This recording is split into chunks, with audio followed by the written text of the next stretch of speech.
देश की सबसे बड़ी private sector insurance company HDFC life, इसके नतीजे आ चुके हैं। और आइए चौथी तिमाही के नतीजों पर बातचीत करने के लिए हमारे साथ कार्यक्रम में शामिल हो रही हैं कंपनी की एमडी और सीईओ विभा पड़लकर जी। विभा जी, गुड मॉर्निंग, स्वागत है आपका। पहले मैं एक बार जरा हमारे दर्शकों को नतीजे बता दूं जो आए हैं। कल बाजार के दौरान आ गए थे।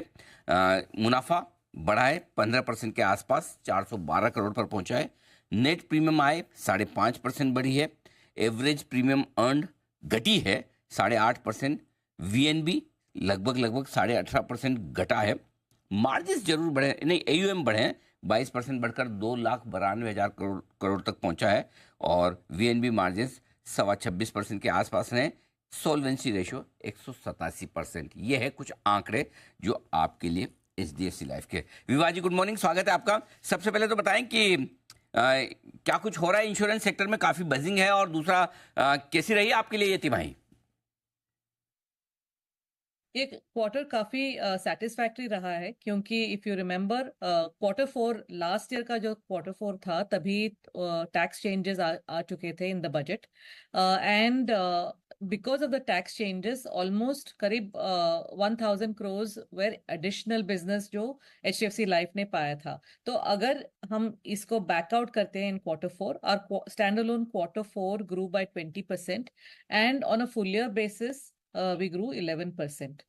दूसरी एक ये चीज थी कि जब भी टैक्स चेंजेस अनाउंस किए थे, तभी हमने कहा था कि we have to change our strategy.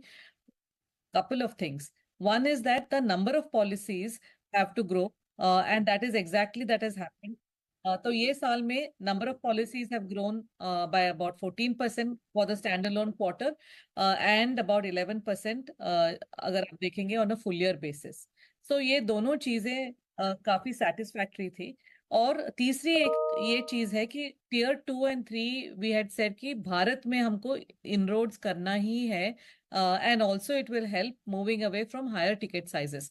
तो ये साल वो भी हमने डेमोन्स्ट्रेट किया है, क्योंकि growth from tier 2 and 3 has been 13% as against flattish on an unadjusted basis. So तीनों चीजें काफी सेटिस्फैक्ट्री है, and because of that the base has got reset, and we will be able to build on this going forward. ठीक बात है। वीएनबी margin Vibha जी, इसमें थोड़ी आपकी गिरावट रही है। 27.5% था, घटकर थोड़ा 26% के आसपास आया है। जरा आप बताएंगे कि क्या वजह थी इस गिरावट के पीछे? जरा ये समझाएं एक बार। और साथ ही आपके एक्साइड का जो आपने एक्विजिशन किया था, क्या उसका कोई एडजस्टमेंट है? अभी हम एक्साइड और एचडीएफसी लाइफ सेपरेट नहीं ट्रैक करते हैं, एक ही कंपनी है। एंड ऑफ कोर्स हमने जो लास्ट ईयर भी बात किया था कि एक्साइड लाइफ के मार्जिन्स काफी कम थे compare to HDFC life margin, लेकिन अभी बिजनेसेस मर्ज हो चुके हैं। The main reason for a little bit of fall in margins, so last year margin was 130 basis points higher than the margin this year. So this year margins are 26.3%, और last year के margins थे 27.6%. तो 130 basis points. Main reason for this, out of the 130 basis points, about 70 basis points is only due to वो जो 1,000 crore की मैंने बात की थी, it is simply to do with that, because वो business last year था, so margins were higher, लेकिन दिस ईयर वो बिजनेस नहीं है, because it was a one off, and so 70 basis points negative impact was expected. दूसरी एक चीज है, because of more of unit linked equity markets have been very buoyant, जो आप जानते ही हो। तो share of unit linked has almost double. So last year unit link जो हमने बेचा था, that was about 16%, and we had sold more of non par also because of the tax withdrawal. Non par काफी attractive रहा था तभी।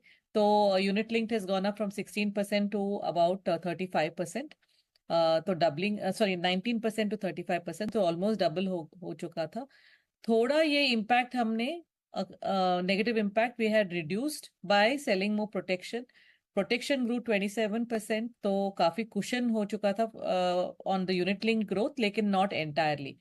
So to summarize, 70 basis points due to the one-off 1,000 crores, and about 40 basis points due to the change in mix in favor of unit link product.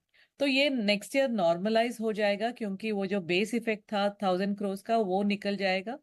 And all of the things जो मैंने बात की थी in terms of tier 2 and 3, in terms of selling to more people, number of policy growth, cross-selling and upselling to those customers, वो सब जारी रहेगा।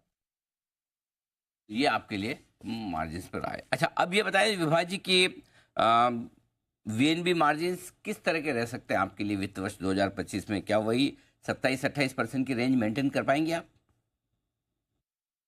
तो ये साल जो है we land at 26.3, it will be fairly range bound rather than हम खुद पे ये टारगेट नहीं रख रहे हैं क्योंकि that can limit growth. The other way of looking at this is to say VNB, value of new business, should grow very healthy in line with our top line growth. In a way, it is like saying कि margins will be range bound, but we don't want to take a target for margins क्योंकि कभी-कभी उसके वजह से we say no to growth. So we will say yes to growth, but margins will remain range bound. Growth ज़्यादा important है, margins पर थोड़ा बहुत अगर कॉम्प्रोमाइज़ करना भी पड़े तो कोई दिक्कत नहीं है। अच्छा, हाल ही में जो सरेंडर वैल्यू की कैलकुलेशन को लेकर जो बदलाव किए हैं नियमों में IRDAI ने, इसका क्या असर आप देख रही हैं, जरा ये भी समझाइए हमें। एक दो चेंजेस थे उसमें विच आर क्वाइट मीनिंगफुल। एक तो increase in the free look in period. Fortunately HDFC Life has been having a slightly higher free look in period, so that will not really impact us. दूसरी एक चीज थी कि the special surrender value SSV can be higher. Anyway, HDFC Life जो bare minimum SSV even before the regulatory changes जो भी थे उससे हम voluntarily additional दे रहे थे anyway, and so impact on us will not be material. Okay, तो ये है आपके लिए पूरा का पूरा HDFC लाइफ के नतीजों का विश्लेषण और आगे का आउटलुक का। विभा जी, बहुत बहुत धन्यवाद आपका हमें समय देने के लिए और नतीजों पर विस्तार से किसी बिजनेस के दर्शकों से बातचीत करने के लिए विभा पड़कर बताती हुई अपनी नतीजों के बारे में।